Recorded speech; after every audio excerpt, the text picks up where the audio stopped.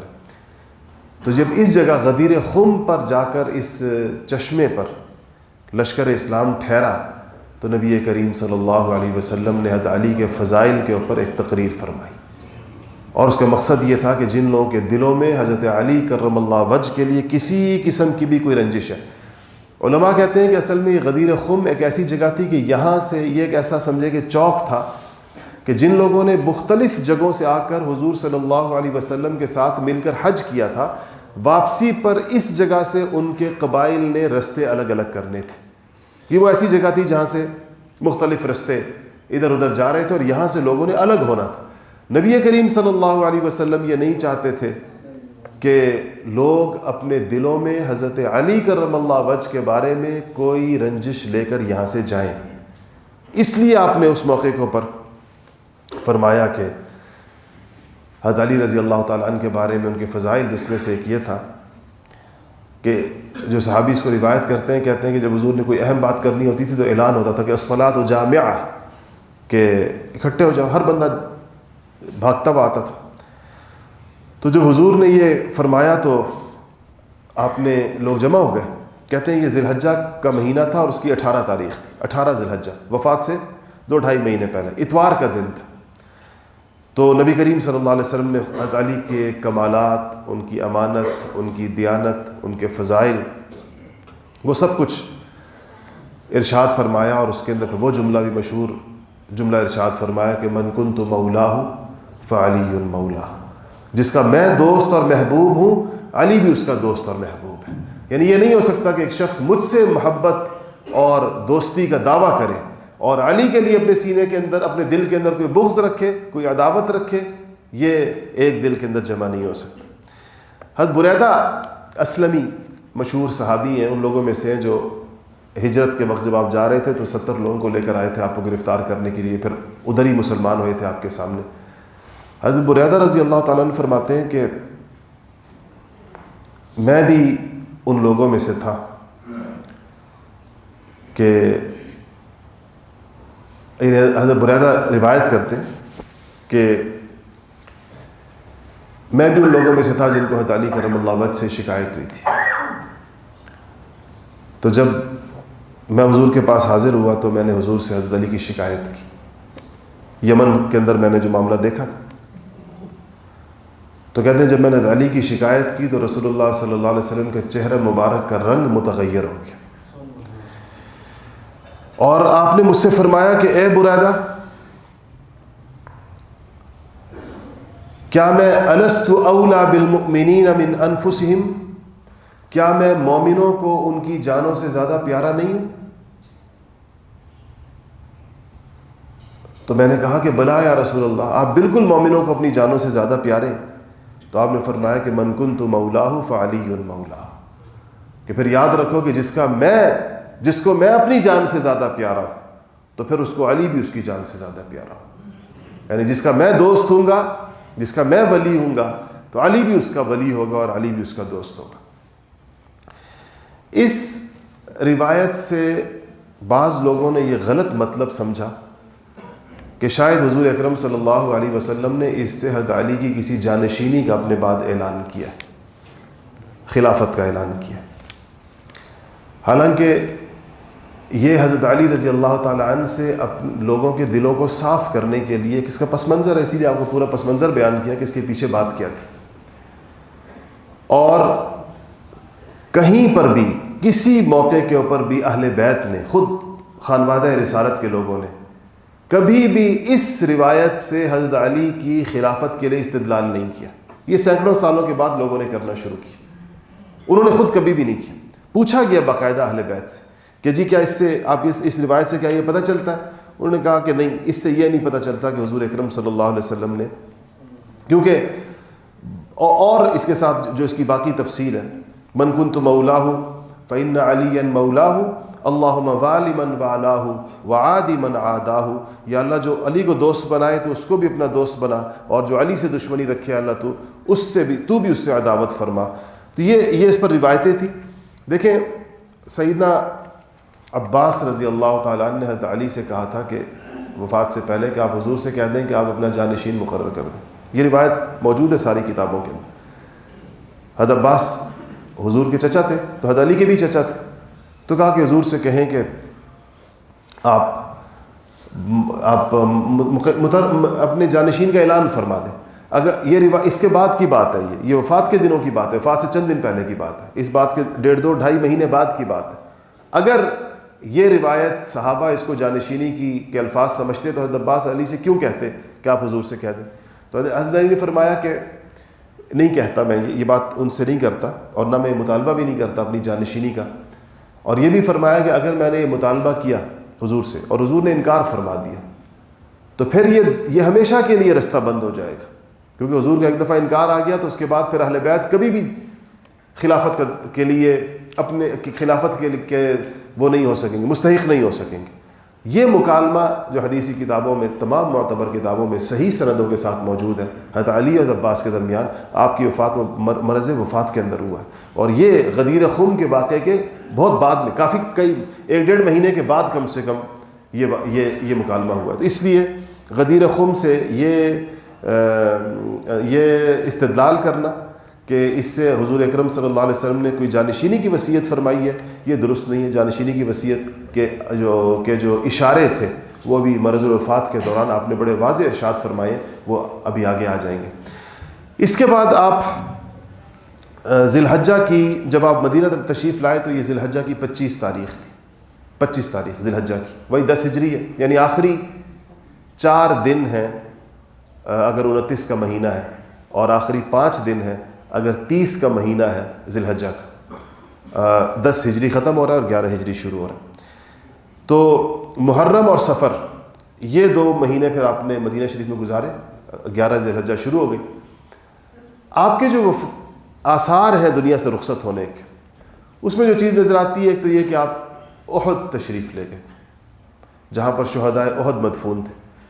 نبی کریم صلی اللہ علیہ وسلم کو یوں تو اپنے تمام رفقاء کا بہت ہی دکھ تھا، لیکن احد ایسی ایک چیز تھی جس نے آپ کے دل کو بڑا زخمی کیا تھا. شہدائے احد کو بہت یاد کیا کرتے تھے. وصیت بھی فرمائی ہے کہ جو لوگ مدینہ شریف جائیں تو احد کے شہداء کے پاس بھی حاضری دیا کریں، جایا کریں، ان کے لیے دعا کیا کریں.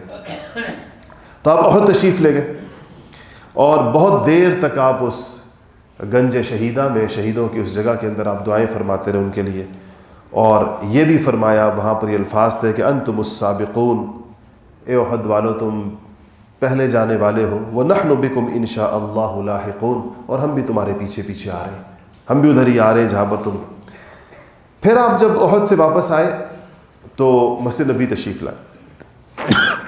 اب یہ رخصتی کے جس کو کہنا چاہیے کہ آثار. آپ تشریف لائے واپس اور آپ نے ایک خطبہ ارشاد فرمایا، ممبر پہ تشریف فرما ہوئے مسجد نبوی کے، اور ایک خطبہ ارشاد فرمایا. آپ نے فرمایا کہ انی بین ایدیکم فرط وانا علیکم شہید، میں تم سے پہلے جانے والا ہوں. صحابہ سے کہا تم سے آگے جانے والا، فرط کہتے ہیں جو آگے پہلے چلا جاتا ہے. تم سے آگے جانے والا ہوں، وانا علیکم شہید، اور میں تمہارے اوپر اللہ کے دربار میں گواہیاں دوں گا، تمہاری گواہی دوں گا. اور ظاہر بات ہے کہ یہ گواہی ایمان کی ہوگی، یہ گواہی رفاقت کی ہوگی، یہ گواہی وفا کی ہوگی. وَإِنَّ مَوْعِدَكُمْ الْحَوْض، اور میری اور تمہاری ملاقات اب حوض کوثر پر ہوگی. وَإِنِّي لَأَنظُرُ إِلَيْهِ مِن مَّقَامِ هَذَا، اور کہا کہ میں یہاں بیٹھا، اس ممبر پہ بیٹھا ہوا، اس جگہ بیٹھا ہوا اپنی آنکھوں سے حوض کوثر کو دیکھ رہا ہوں، مجھے نظر آ رہا ہے. اور کہا کہ اللہ تعالیٰ نے قد اعطیت مفاتح خزائن الارض، اور اللہ جل شانہ نے مجھے زمین کے خزانوں کی کنجیاں عطا فرما دی. اور وہ اس کا اظہار پھر عمر فاروق اور عثمان غنی اور سیدنا امیر معاویہ کے دور کے اندر خوب ہو گیا. پورے خزانے زمین نے اگل کے صحابہ کے قدموں میں ڈال دی. اسی کی طرف اشارہ کیا کہ خزانوں کی کنجیاں زمین کی دے دی گئی ہیں.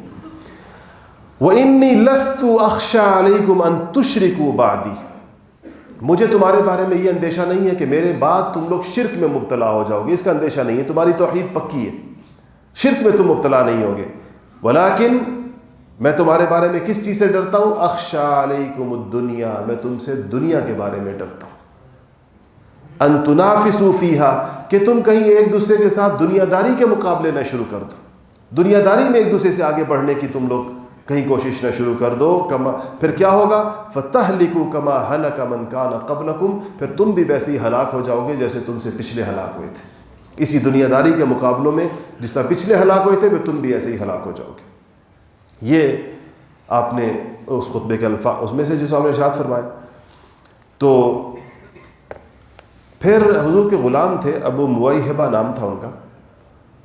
اس ابو مویہبہ کو رسول اللہ صلی اللہ علیہ وسلم نے کہتے ہیں کہ مجھے آدھی رات کے وقت حضور نے یاد کیا.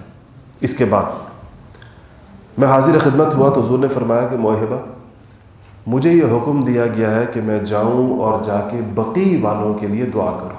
بقی میں جو لوگ مدفون ہیں ان کے لیے دعا کروں، ان کے لیے مغفرت طلب کروں.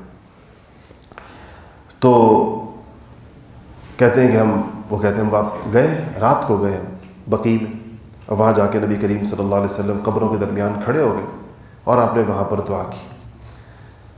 پھر کہتے ہیں میری طرف متوجہ ہوئے اور مجھ سے کہا کہ موہبہ، مجھے اللہ پاک نے دنیا کے تمام خزانوں کی کنجیاں پیش کی اور اختیار دیا کہ طویل عافیت والی، سہولت والی، راحت والی، خزانوں کے ساتھ والی زندگی آپ اختیار کیجیے اور اس کے بعد جنت آپ کو ملے، یا آپ ابھی اللہ سے ملنا چاہیں گے۔ دو اختیار، ایک یہ کہ آپ کو ابھی تک تو حضور کی زندگی آپ نے دیکھا نا، مالی اعتبار سے ایک تنگی کی زندگی تھی، کیونکہ جو کچھ آتا تھا خرچ ہو جاتا، تو کہا کہ اللہ نے اختیار دیا ہے کہ ایک زمین کے تمام خزانے آپ کے ہاتھ میں ہوں، لمبی طویل زندگی آپ کو دی جائے اور اس کے بعد آپ جنت میں تشریف لائیں، یہ آپ کو پسند ہے یا ابھی اللہ تعالیٰ کی طرف تشریف آوری پسند کریں گے؟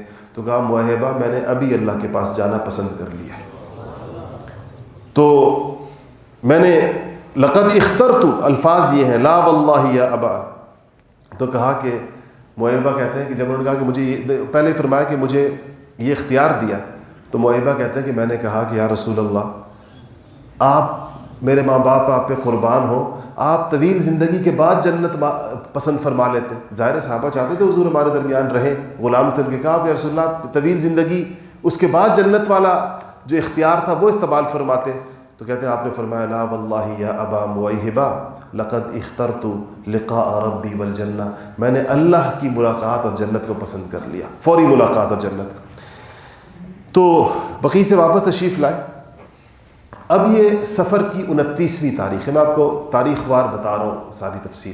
سفر 11 ہجری شروع ہو گیا، محرم کا مہینہ گزر گیا، سفر کی 29ویں، یعنی گویا کہ سفر کا آخری دن ہے، آگے ربیع الاول شروع ہو رہا ہے۔ ایک صحابی کا انتقال ہوا اور نبی کریم صلی اللہ علیہ وسلم ان کے جنازے کے لیے بقیع شریف تشریف لے گئے، جنت البقیع۔ اس جنازے سے یہ جو 29 سفر کو ہے، گویا کہ وفات مبارک سے 13 دن پہلے کی بات، 13 دن، 12 ربیع الاول کی وفات ہے نا، 13 دن پہلے کی بات، اور اگر 30 کا ہوا وہ مہینہ فرض کیجئے تو پھر 14 دن پہلے کی بات، کہ آپ جب اس سے بقیع سے واپس آ رہے تھے تو آپ کے سر میں درد شروع ہو گیا، اور اس درد کی وجہ سے بخار ہوا اور بڑا تیز بخار ہوا۔ تو گھر آئے تو عجیب اتفاق تھا کہ حضرت عائشہ صدیقہ کے حجرے میں تشریف لائے تو ان کے سر میں بھی درد تھا، تو وہ حضرت عائشہ نے سر باندھا ہوا تھا، اور جس طرح عربی میں کہا جاتا ہے اور عورتوں کو وا رأسہ، ہائے میرا سر، تو حضرت عائشہ کا یہ جملہ حضور نے سنا کہ عائشہ نے سر باندھا ہوا اور کہہ رہی ہیں وا رأسہ، ہائے میرا سر، تو حضور نے فرمایا کہ بل انا واللہ یا عائشہ وا رأسہ، عائشہ بلکہ میں یہ کہوں کہ ہائے میرا سر، یعنی مجھے بہت سخت سر میں درد ہے۔ خیر دن تھا، وہاں سے آپ چلے گئے، تشریف لے گئے، اس سر درد کی حالت میں باری تھی وہ رات حضرت سیدہ میمونہ رضی اللہ تعالی عنہ کے گھر کی۔ یہ وہ ام المؤمنین ہے جو سب سے آخر میں آپ کے نکاح میں آئی ہیں۔ اگر آپ کو یاد ہو تو میں نے بتایا تھا کہ عمرۃ القضاء سے واپسی کے اوپر ان سے نکاح ہوا تھا۔ عمرۃ القضاء جب کیا نا صلح حدیبیہ کے اگلے سال، تو پھر اسی موقع پر ان کا ولیمہ بھی ہوا تھا، ام المؤمنین حضرت میمونہ رضی اللہ تعالی عنہ کا، ان کی باری تھی۔ تو وہاں تشریف لے گئے، اور اس حالت میں بھی، یعنی یہ مرض الوفات شروع ہو گیا، وفات مبارک کو زیادہ سے زیادہ 14 دن باقی، لیکن آپ وہی اپنی ترتیب کے مطابق امہات المؤمنین کے حجروں میں ایک کے بعد ایک جا رہے ہیں۔ جس حجرے میں تشریف لے کر جاتے ایک دفعہ پوچھا کہ عائشہ کی باری کب ہے؟ اگلے حجرے میں گئے تو انہوں نے کہا جی لوگ بیویوں نے حساب لگا کر بتا دیا کہ عائشہ رضی اللہ تعالیٰ عنہ کا نمبر کب آتا ہے۔ اگلے حجرے میں تشریف لے کے تو پھر پوچھ لیا کہ عائشہ کی باری کدھر ہے، کب ہے؟ تو ساری بیویوں نے کہا کہ لگتا ہے کہ اس بیماری میں آپ کا سکون اور آپ کا آرام حضرت عائشہ رضی اللہ تعالیٰ عنہ کے حجرے میں۔ تو سب نے کہا کہ ہم اپنی باریوں سے دستبردار ہوتی ہیں، حضور کو حضرت عائشہ کے حجرے میں پہنچا دیا۔ تو آپ نے کمزوری تھی، اپنے بھتیجے حضرت علی رضی اللہ تعالیٰ عنہ جو بھتیجے بھی تھے اور داماد بھی تھے، اور دوسری طرف فضل ابن عباس جو حضرت عباس کے بیٹے، اب وہ بھی آپ کے چچا زاد بھائی ہو گئے، ان کو آپ، اور حضرت علی وہ بھی آپ کے بھتیجے نہیں چچا زاد بھائی ہیں، تو دو چچا زاد بھائیوں کے ساتھ، ایک طرف ابو طالب کے بیٹے سیدنا علی کرم اللہ وجہ، اور دوسری طرف حضرت عباس کے بیٹے فضل ابن عباس رضی اللہ تعالیٰ عنہ، ان دو کے سہارے سے آپ قدم مبارک بالکل گھسیٹتے ہوئے، جیسے نقاہت کی وجہ سے آدمی کمزوری ہو جاتی ہے، آپ آئے، حضرت عائشہ کو حجرے میں تشریف لے آئے، اور یہ پیشن گوئی تھی آپ کی. آپ نے فرمایا تھا کہ نبی دو باتیں ہوتی ہیں، کہ ایک تو یہ ہے کہ نبی جہاں فوت ہوتا ہے، پہلے بتایا تھا، اس کو وہیں دفن کیا جاتا ہے. تو در حقیقت یہ تو یہ اس جگہ نے آپ کا مدفن بننا تھا، آپ نے یہیں پر آپ کی قبر مبارک بننی تھی، تو اس کے لیے اللہ پاک نے وہاں پہنچایا. اور پھر جو آخری ایک ہفتہ ہے، تقریباً ایک ہفتہ تو آپ تقریباً اس بیماری کے عالم میں، یعنی 2 ہفتے ہیں بیماری کے، اس میں سے ایک ہفتہ تو ازواج مطہرات کے حجروں میں رہے، آخری ہفتہ عائشہ کے پاس آ گئے. اس ہفتے کی پھر ساری احادیث اور مرویات جو ہیں وہ عائشہ رضی اللہ تعالیٰ عنہ کی زبانی، اس لیے کہ 24 گھنٹے کی تیماردار وہ تھی، باقی حضرات بھی آتے اور جاتے رہتے تھے. یہاں اگر آپ نے عائشہ سے کہا کہ عائشہ میں اس زہر کا اثر محسوس کر رہا ہوں جو خیبر میں مجھے دیا گیا تھا. آپ کو یاد ہوگا غزوہ خیبر میں نے بتایا تھا کہ یہودی عورت نے زہر دیا تھا، اس میں ملا کر بکری کے گوشت، بکری روسٹ کر کے لائی تھی اور اس کے اندر زہر دیا تھا. پھر آپ نے ایک دفعہ پھر سب مسلمانوں کو جمع کیا، اور اس موقع پر جو آپ نے ارشاد فرمایا، جو آپ کی الفاظ ہیں وہ میں آپ کو پھر دوبارہ بتاؤں گا کہ یہ آپ کے حضور اکرم صلی اللہ علیہ وسلم کے بڑے خاص الفاظ ہیں جو اس موقع پر کیا. اچھا، اسی میں ایک چیز اور یاد رہے آپ کو کہ اس وفات سے چند دن پہلے آپ نے لشکر تیار کیا جس کو جیش اسامہ کہتے ہیں، لشکر اسامہ کہتے ہیں. یہ اسامہ ابن زید جو صاحبزادے ہیں زید ابن حارثہ کے، زید ابن حارثہ آپ کے وہ منہ بولے بیٹے تھے، ان کی شہادت ہو گئی تھی چونکہ غزوہ موتا میں، تو وہ جس کے اندر یک کے بعد دیگرے 3 حضرات شہید ہوئے، عبداللہ ابن رواحہ بھی ہوئے اور جعفر طیار بھی ہوئے اور زید ابن حارثہ بھی ہوئے. تو یہ 17 سال کے ہیں یا 16 سال کے ہیں یا 18 سال کے ہیں زید ابن حارثہ، یہ اسامہ ابن زید رضی اللہ تعالیٰ عنہ. ان کی لشکر بنایا گیا. اس لشکر میں تقریباً تمام عشرہ مبشرہ ہیں، عمر فاروق بھی ہیں، خالد ابن ولید بھی ہیں، ابوبکر صدیق بھی ہیں، یہ سارے حضرات اس لشکر میں ہیں. اور اس لشکر کا امیر بنایا حضرت اسامہ ابن زید کو، جن کی عمر اس وقت 17 سال ہے. یہ صحابہ کی تربیت تھی اور یہ صحابہ کا نظام تھا کہ وہاں یہ سینیارٹی کی بنیاد کے اوپر کوئی یہ مطالبہ نہیں کرتا تھا. خالد ابن ولید اس موتا سے، خالد ابن ولید ہی کو اسی موقع پر سیف اللہ کا لقب ملا تھا، اور وہ اس موقع کے اوپر مسلمانوں کو انتہائی کامیابی سے لے کر آنے میں کامیاب ہوئے تھے. خالد نے نہیں محسوس کیا اس بات کو کہ میں پچھلے مارکے میں اتنی بڑی داد شجاعت دے چکا ہوں اور اب ایک 17 سال کے بچے کو ہمارے اوپر امیر بنا دیا گیا. صحابہ کے قلوب اس قسم کی حب جاہ سے، اس قسم کی دنیا داری سے، اس قسم کے منصب اور عہدے کی لالچ اور خواہش سے بالکل پاک ہو چکے. آج آپ لوگ اس کا تصور کر سکتے ہیں؟ آپ لوگ جانتے ہیں ہیرارکی کیسے فالو کی جاتی ہے، اور کیسے عہدوں کے اندر ایک گریڈ کا فرق پڑ جائے، ایک عہدے کا فرق پڑ جائے تو کیسے زمین و آسمان اوپر نیچے ہو جاتے ہیں، اور ایک آدمی کس قدر وہ اپنی توہین سمجھتا ہے کہ مجھ سے جونیئر شخص کے نیچے لگا دیا گیا یا اس کے لیکن یہ وہ موقع تھا نبی کریم صلی اللہ علیہ وسلم کو.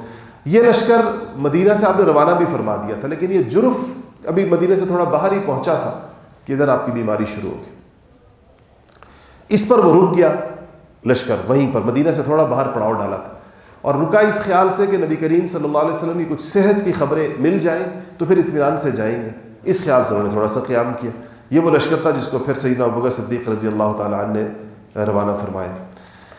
اچھا جی، وفات سے 5 دن پہلے کی طرف اگر آپ آئیں تو نبی کریم صلی اللہ علیہ وسلم کو یہ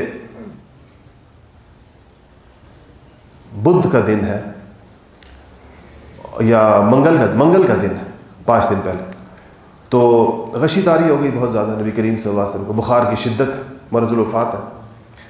تو آپ نے مدینہ منورہ کے کچھ کنوؤں کے بارے میں فرمایا کہ ان کنوؤں کا پانی جمع کر کے لاؤ اور مجھ پر انڈیل دو تاکہ مجھے سکون ہو. تو وہ پانی کے 7 مشکیزیں بھر کے لائے گئے مدینہ کے مختلف کنوؤں سے، 7 مختلف کنوؤں سے 7 مشکیزیں پانی کے لائے گئے اور وہ آپ کے اوپر ڈالا گیا. پھر آپ کو اس سے بہت زیادہ راحت ہوئی.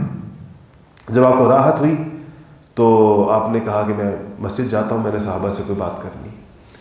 تو آپ کے سر پر پٹی بندی ہوئی تھی، صحابہ کہتے ہیں وہ جو بخار کی وجہ سے باندھی جاتی ہے. آپ مسجد میں تشریف لائے اور صحابہ قریب آ گئے کہ حضور کی بات سنیں ممبر پر کیا فرماتے ہیں. آپ نے فرمایا کہ لعن اللہ الیہود والنصارى، لعن اللہ الیہود والنصارى، خدا کی لعنت ہو یہودیوں پر اور عیسائیوں پر. اتخذوا قبور انبیائہم مساجدہ، انہوں نے اپنے نبیوں کی قبروں کو سجدہ گاہ بنا دیا، انہوں نے اپنے نبیوں کی قبروں کو سجدہ گاہ بنا دیا، سجدے کرتے ہیں وہاں پر، خدا کی لعنت ہو ان کے اوپر، یہودیوں پر بھی اور نصارہ پر۔ یہ امت مسلمہ کو بتایا جا رہا تھا کہ قبروں کو کبھی سجدے کی جگہ نہ بنانا، اور خاص طور پہ چونکہ نبی کی قبر عقیدت کا سب سے بڑا مرکز ہو سکتی ہے، تو دیکھیں ہمارے لوگوں کی بد نصیبی اور بدبختی، نبی کی قبر تک تو ان کی رسائی نہیں، لیکن ولیوں کی قبروں کو سجدہ گاہ بنا دیا انہوں نے بالآخر۔ ولیوں کی قبروں پر آج سجدوں کے مناظر ہیں، چاہے یہ لوگ اس کو جو نام بھی دیں، اس کی شکل سجدے کی بنتی ہے، کوئی کہتا ہے ہم پاؤں چوم رہے ہیں، کوئی کہتا ہے ہم کیا کر رہے ہیں، لیکن جب اس کی شکل کوئی دیکھے، انجان آدمی دیکھے، باہر سے کھڑا ہوا ایک بندہ دیکھے، تو اس کو لگے گا کہ اس نے سجدہ کیا اس قبر کے اوپر، یہ حرام ہے، ناجائز ہے، کسی صورت اس کی اجازت نہیں۔ خصوصاً وفات کے وقت کی وصیتیں وہ ہیں جو آپ نے امت کو فرمایا تھا، اس سے جن چیزوں سے منع کیا، یہ سب سے یہ جہالت ہے، اور یہ ان مذہبی پیشواؤں کے جو لوگ وہاں بیٹھے ہوتے ہیں، یہ ان کے ذمے ہے، اور انہی کی سب سے بڑی پکڑ ہوگی جو لوگوں کو منع نہیں کرتے اس چیز سے۔ عام جاہل عوام سمجھتی نہیں ہے، اور وہاں پر جو لوگ بیٹھے ہوئے ہوتے ہیں، جو اپنے آپ کو مولوی کہتے ہیں یا پیر کہتے ہیں، یہ ان کی ذمہ داری تھی کہ وہ وہاں پر آنے والے ان پڑھوں کو اور جاہلوں کو اس چیز سے منع کریں کہ اور یہ بالکل حرام ہے، شریعت محمدی علی صاحبہا الف الف سلام، اس میں اس چیز سے کوئی گنجائش نہیں۔ یہ آپ نے اور بھی اس میں فرمایا کہ کچھ نصیحت اس پر فرمائی، اس کے بعد آپ واپس تشریف لے گئے، اور پھر حضرت فضل رضی اللہ تعالیٰ نے ایک اور ساتھ روایت فرماتے ہیں، امام بخاری نے بھی لکھا ہے اس کو، کہ جب یہ بات آپ نے کی تو اس کے بعد آپ نے کہا کہ سب لوگ بیٹھ گئے، یہ بات آپ نے ان کو نصیحت فرمائی، پھر آپ نے فرمایا کہ یہ لوگ ایھا الناس، سارے صحابہ موجود ہیں جو وقت، میں نے اگر کسی کی پیٹھ پر کوئی درہ مارا ہو زندگی میں تو یہ میری پیٹھ حاضر ہے، وہ اپنا بدلہ لے لے، اور اگر میں نے کسی کو برا بھلا کہا ہو تو میں بیٹھا ہوا ہوں، وہ مجھ سے اپنا بدلہ لے لے، میری آبرو حاضر ہے، یعنی میں اس کے سامنے حاضر ہوں کہ وہ جو میں نے اس کو ایسا کوئی ناجائز برا بھلا کہا ہو تو اس کا انتقام لے لے، اگر میں نے کسی کا مال لیا ہو تو میرا مال حاضر ہے، آج مجھ سے میرا مال لے لو، اپنا حق لے لو، اور اگر کسی کو یہ خیال ہو کہ آج میں یہ اعلانات کر رہا ہوں تو کوئی بندہ کھڑا ہو کر کہہ دے گا کہ آپ نے مجھے مارا تھا، یا آپ نے مجھے برا بھلا کہا تھا، یا آپ نے میرا پیسہ دینا ہے، اس پر میں ناراض ہو جاؤں گا، تو یاد رکھنا کہ یہ میری شان نہیں ہے، میں ناراض نہیں ہوں گا میں، یعنی آج یہ مطلب یہ تھا کہ میں کوئی رسمی اعلان نہیں کر رہا کہ تم سب لوگ اس پہ توبہ توبہ توبہ کرو، نہیں، واقعی جس کا جو حق ہے مجھ سے، جانی ہے یا مالی، وہ اپنا حق مجھ سے وصول کر لے۔ تو ایک آدمی کھڑا ہو گیا، اس نے کہا کہ یا رسول اللہ، میرے 3 درہم آپ کے ذمے، 3 درہم آپ نے میرے دینے۔ آپ نے فرمایا کہ میں اس دعوے کو جھٹلاؤں گا نہیں، دعوے کا انکار نہیں کرتا، نہ میں تم پر اس سے قسم لوں گا، نہ میں تم پر اس سے گواہ طلب کرتا ہوں، بس اتنا پوچھتا ہوں کہ اتنا بتا دو کہ کس موقع پر لیے تھے، یاداشت کے لیے۔ تو اس نے کہا کہ ایک فقیر جا رہا تھا، آپ کی جیب میں کچھ نہیں تھا، آپ نے مجھ سے پوچھا تھا کہ تمہاری جیب میں ہے، میں نے کہا ہے، تو آپ نے کہا تھا کہ 3 درہم اس کو دے دو، میں تمہیں بعد میں دے دوں گا، وہ 3 درہم آپ نے میرے دینے۔ تو آپ نے فضل ابن عباس کو چچا کے بیٹے سے کہا کہ 3 درہم دے دو اس کو، بار بار کہا۔ پھر آپ نے کہا کہ اگر کسی نے، اب جب یہ اعلان کرتے رہے کہ میرا کوئی حق ہے، کسی نے لینا ہے تو لے لے، پھر آپ نے لوگوں سے کہا کہ لوگوں، اگر کسی نے مال غنیمت کے مال میں تقسیم سے پہلے کوئی چیز اٹھائی ہو تو مال جا کر بیت المال میں دوبارہ جمع کرا دے۔ تو ایک شخص کھڑا ہو گیا، آپ نے کہا کسی نے بھی کوئی غنیمت میں سے مال اٹھایا ہو تقسیم ہونے سے پہلے، وہ بیت المال کا حق ہے، لوٹا دو بیت المال کو وہ مال۔ ایک آدمی کھڑا ہوا، کہا کہ رسول اللہ میرے ذمہ بیت المال کے 3 درہم۔ آپ نے فرمایا کیسے ہوئے تمہارے ذمہ؟ کہا کہ میں اتنا بھوک کی حالت میں تھا اور اس قدر میری مفلس اور تنگ دست تھا، تو یا رسول اللہ میں نے تقسیم سے پہلے 3 درہم اٹھائے تھے۔ آپ نے حضرت فضل ابن عباس، وہی جو ساتھ کھڑے تھے، ان سے کہا کہ اس کے 3 درہم بیت المال میں داخل کر دو، اپنی طرف سے داخل فرما دی، کہ یہ بھی اس کے داخل کر دو۔ یہ امانت کی اور اپنے مالی معاملات کو صاف رکھنے کی رسول اللہ صلی اللہ علیہ وسلم کے آخری وقت کے اندر یہ ایک طرح کا ایک عملی مظاہرہ تھا، اپنے مالی معاملات کو درست رکھنے کی۔ آج ہمارے اندر مالی معاملات کی گڑبڑ اور مالی معاملات میں ایک دوسرے کے ساتھ، دیکھیں قرضے لے کر ہم واپس نہیں کرتے، پیسے لوگوں کے ہمارے ذمے ہوتے ہیں، لوگوں کے حقوق ہمارے ذمے ہوتے ہیں، مالی حقوق ہمارے ذمے ہوتے ہیں. یاد رکھیے گا اس بات کو ہمیشہ ہمیشہ کہ کسی مسلمان کا مال دوسرے مسلمان کے لیے اس کے دل کی اتھا گہرائیوں کی اجازت کے بغیر جائز نہیں ہے، مروت میں بھی جائز نہیں ہے. یہ غلط فہمی بھی اپنے ذہن سے نکال دیں بہت بڑی، جو ہمیں عام طور پر ہے. ہم لڑکیوں کو میراث نہیں دیتے، بہنوں سے معاف کس طرح کراتے ہیں کہ ان سے کہتے ہیں ہاں بھائی ابا تو فوت ہو گئے، بولو تمہیں میراث چاہیے؟ تو بہنیں کہتی ہیں بس بھائی نہیں چاہیے. اس سے معاف نہیں ہوتی میراث، کہ ان کو مروت کے اندر لا کر اور ان کو ایک ایسی جگہ پر کھڑا کر کے جہاں پر ان کو یقین ہو جاتا ہے کہ ابھی اگر ہم نے میراث کا مطالبہ کیا تو بھائی ناراض ہو جائیں گے، ہو سکتا ہے کہ میکا ہی بند ہو جائے ہمارے اوپر. اس وجہ سے اس مجبوری کے عالم میں بہنوں سے میراث معاف کرائی جاتی ہے. یہ معاف کرانا اسی طرح حرام ہے جیسے ان سے چھین کر لینا حرام ہے.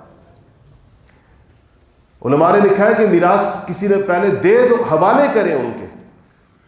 طریقہ بتایا علماء نے کہ جو بہنیں معاف کرنا چاہتی ہیں معاف کرنے کا طریقہ کیا ہوگا.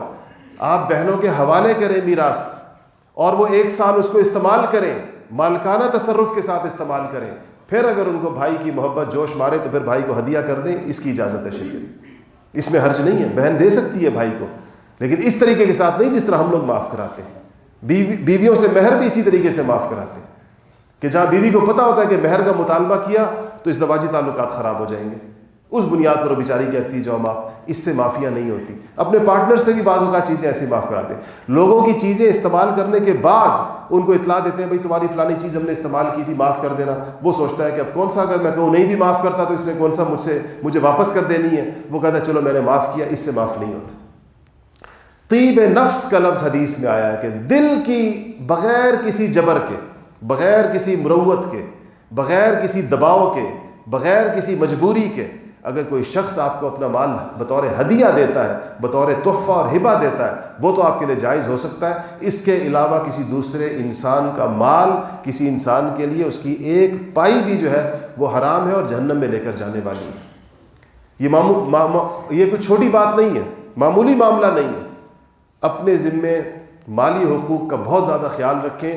زندگی کے کسی مرحلے کے اوپر کسی سے پیسے لیے ہوں، کسی کا قرضہ لیا ہو، کسی کے ساتھ پارٹنرشپ کی ہو، کسی کا کوئی مالی حق آپ کے اوپر باقی ہو. اور یہاں وہ دوسرا حق بھی دوسرا حضور نے ساتھ بتایا کہ اگر میں نے اپنے بارے میں فرمایا پیش کرتے ہوئے اپنے آپ کو کہ اگر میں نے کسی کو گالی دی ہو تو میری آبرو حاضر ہے، میری عزت یہاں حاضر ہے، وہ اپنا بدلہ لے لے. کسی کو میں نے مارا ہو، کسی کو میں نے کوئی جسمانی تکلیف پہنچائی ہو تو میں خود یہاں پر حاضر ہوں، مجھ سے بدلہ لے لے. آپ سوچیں کہ سید الانبیاء ہو، اللہ جل شانہ کے بعد کائنات کے سب سے عظیم ترین انسان ہو، وہ دنیا سے رخصت ہوتے ہوئے اس فکر کے اندر ہو کہ کہیں کسی کا حق میرے اوپر رہ نہ جائے، تو میرا اور آپ کا کیا حال ہوگا.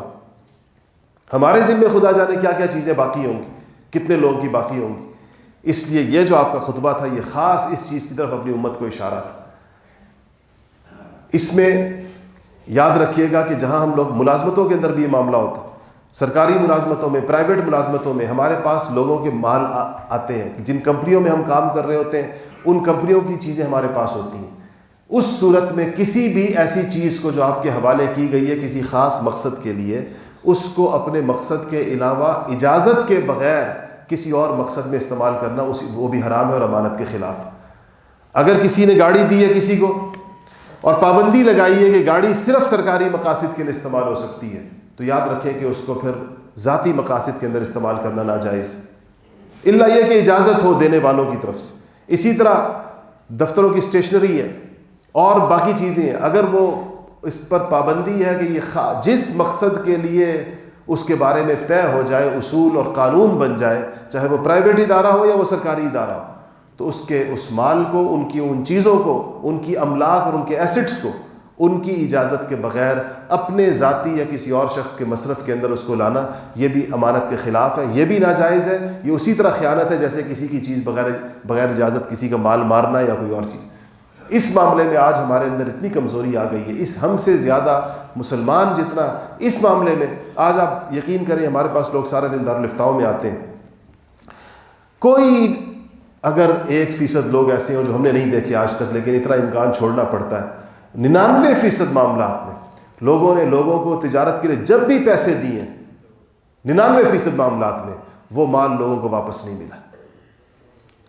99% معاملات جتنے ہم لوگ سنتے ہیں کہ پیسے دیے گئے کہ جی تجارت کریں گے، لوگ لیتے ہیں، مزاربت کے نام پر پیسے لیے جاتے ہیں اور ناموں پر پیسے لیے جاتے ہیں، لوگوں کو ان کا رأس المال کبھی واپس نہیں ملا، حالانکہ یہ تو مسنون طریقے تھے تجارت کرنے کے۔ اس میں ہمیشہ 99%، 100% کیوں نقصان ہوتا ہے لوگوں کو؟ اصل میں لوگوں کے پیسے کھانے کے سارے لوگوں نے ہیلے اور بہانے بنائے، اور یہ خیانت کے نتائج ہیں سارے کے سارے۔ اور یہ آج اس کی وجہ سے مسلمانوں کے درمیان تجارتوں کی یہ شکلیں جو ہیں یہ چل بھی نہیں سکتی، اعتماد نہیں رہا کسی کے اوپر۔ پارٹنرشپس ہماری، آپ جا کے پوری مارکیٹ کا جائزہ لیں اور آپ کبھی یہ سروے کر کے یہ بتائیں کہ ہماری پارٹنرشپس میں کتنے % پارٹنرز ایسے ایک دوسرے سے الگ ہوتے ہیں کہ ایک کا دوسرے کے اوپر ایک پائی حق باقی نہیں ہوتا اور کوئی ناراضگی نہیں ہوتی۔ پارٹنرشپ اس طرح جدا ہوئی، وہ ہے نا آپس میں شراکت ہے، کہ شراکت جب ختم ہوئی تو دونوں اس پر کہتے ہیں کہ جی ہمیں بالکل ایک برابر ہم نے اپنا حق ایسے تقسیم کیا ہے کہ ایک پائی کا دعویٰ ایک کا دوسرے پر نہیں ہے اور نہ کوئی ناراضگی ہے۔ مارکیٹ کے اندر جا کے سروے کریں کہ یہ اس طرح کی پارٹنرشپس کتنی ہوتی ہیں تو آپ کو پتہ چلے گا کہ شاید 1% بڑی مشکل سے ایسی نکلیں گی۔ ہر جگہ یہ مزاربت بھی ایسی ہے ہماری اور شرکت بھی ایسی ہے۔ مشارکت اور مزاربت 2 سب سے بڑے ذریعے ہیں اسلام میں تجارت کے جو آئے تھے، یہ سب سے بڑے ذریعے، اس کے ذریعے سے تجارتی معاملات ہوں گے۔ ایک کے اندر دونوں فریق مال لگاتے ہیں اور ایک کے اندر ایک فریق مال لگاتا ہے، دوسرا فریق اپنی سروسز پرووائڈ کرتا ہے۔ یہ 2 بڑی شکلیں تھیں، سب سے بڑی شکلیں یہی 2 تھیں۔ ان دونوں شکلوں میں خیانت کا یہ عالم ہے کہ آج کوئی شریف آدمی کسی کے ساتھ پارٹنر بنتے ہوئے بھی ڈرتا ہے، اور کوئی بھی انسان، کوئی بیوہ، کوئی یتیم تک اپنا مال، جو بیچارے تجارت نہیں کر سکتے، اپنا مال کسی کے حوالے کرتے ہوئے ڈرتے ہیں کہ ان کو پتہ ہوتا ہے کہ جی مال واپس نہیں آئے گا، چند مہینے منافع دیں گے اس کے بعد پتہ چلے گا کہ جی کیپٹل بھی ڈوب گیا۔ یہ اس امت کا حال ہو گیا جس کے نبی نے جاتے ہوئے آخری 5 دنوں کے اندر امت کو ممبر پہ بیٹھ کر یہ وصیت کی تھی۔ اللہ جل شانہ ہمیں اس کی جو ہے وہ سمجھ عطا فرمائے، اور اللہ پاک ہمارے ان معاملات کو درست فرمائے۔ وآخر دعوانا الحمدللہ رب العالمین۔